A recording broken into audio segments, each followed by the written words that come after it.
we start at the Etihad, Man City at home to Brentford, and after that last-minute Haaland winner last week, they'll be hoping for a bit more comfort, won't they, here? Yeah, I think there will be this week.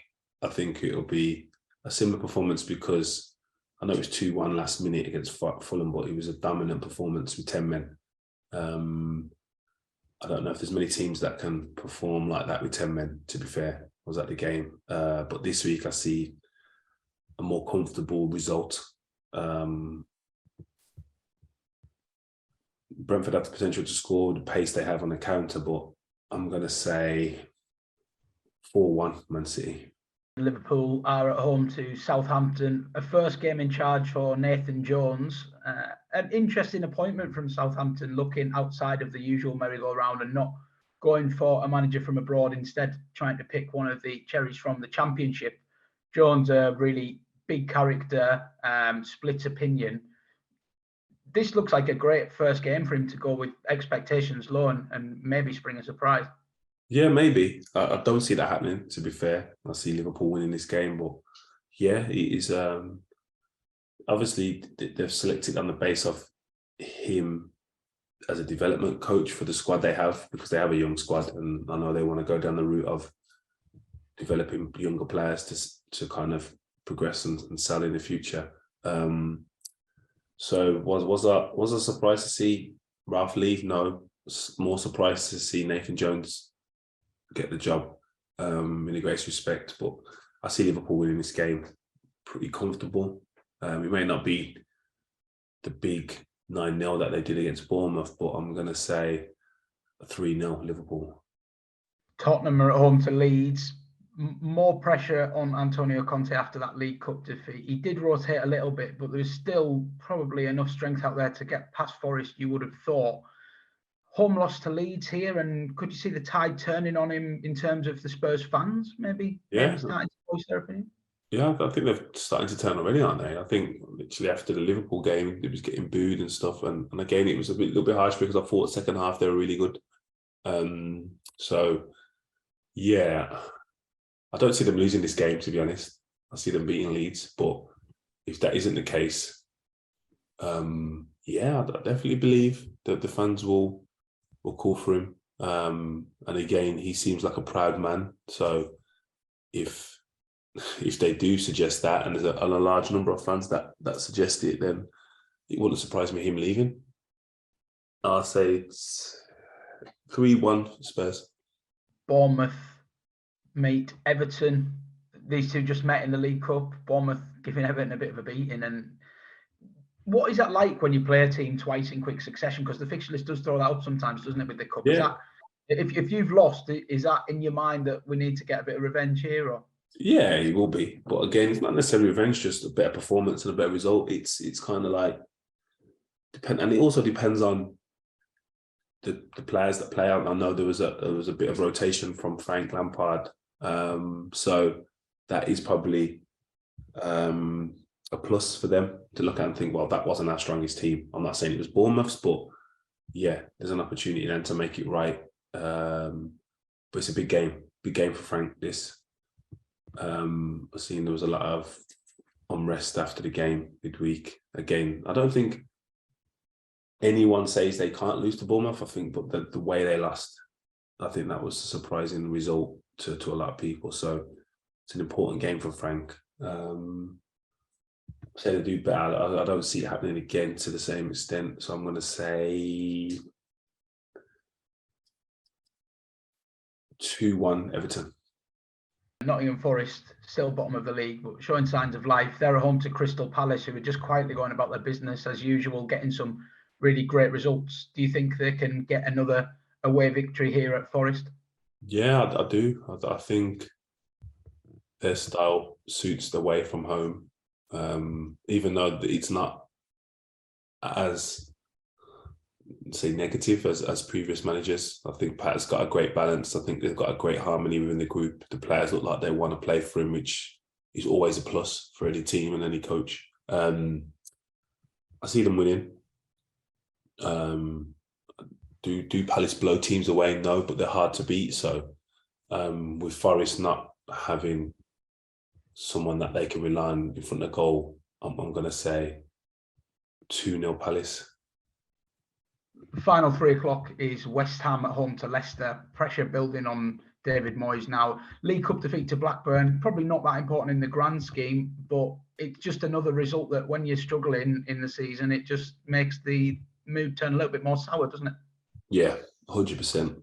So they're little wins that you can pick up that just keep the vultures at bay in terms of people being negative, and but when you're losing them games and then not going to plan, just adds pressure, just adds frustration. So yeah, that's not a great look, regardless of the selection that he made. But it's a big game weekend, massive game. Who they're playing? Sorry, they're at home to Leicester, who are really reborn, aren't they, in the last few weeks? Yeah, again, this could be a result and a performance that means the pressure is greater than the actual significance of the result, if that makes sense. Like, again, teams can lose to Leicester because Leicester are a good team, but on the flip side, Leicester can really hurt teams. So Leicester can hit you for 3-4, and that's to be the thing that people won't want to take, like the turnaround that has happened at Leicester will frustrate fans of West Ham if all of a sudden they looked like they were getting relegated a few games ago, and then now all of a sudden they're beating you. I'm going to say Leicester 2-0. And going to Newcastle, I mean, they were well beaten by Brighton 2 league games ago. They didn't really lay a glove on Arsenal at home. So it looks like, again, that they simply have to take something from. Going to Newcastle, is a point acceptable for Chelsea at the moment? I think it has to be, yeah. I think it has to be because, one, they're in a bad run of form and Newcastle are in a really good run of form. So I think, like the start of the season, I said, Newcastle's not a gimme anymore. You don't look at Newcastle and think it's 6 points. You look to beat them at home because every top team should be winning their home games, and it's the new normal or the new standard of what you need to do to have success. But going to St James's Park, it's not a foregone conclusion that you're going to win that game. It's going to be difficult. It has been difficult in recent years. It's just been very inconsistent. But now they hit that consistency. Yeah, a point will be good for Chelsea. Round us up nicely then. How do you see the game going? I don't know. Honestly, don't know. If I just go with the form, you're saying Newcastle, but Chelsea don't lose. What, 5 out of 6 would it be, or 4 out of 5? I don't see it. So I'll probably go draw. I'll probably go 2-2. There is a late kickoff on Saturday at 7:45. Wolves are at home to Arsenal. How do you see Wolves getting on against the league leaders? Not well, to be honest. I just think Arsenal are playing really well. Look really good at what they're doing. I'm hoping Wolves produce something, but I just don't see it just due to Arsenal, really. Nothing against Wolves, nothing that I feel the new manager can have a greater impact in the week that he's been in charge. So I'm going to say Arsenal 2-0.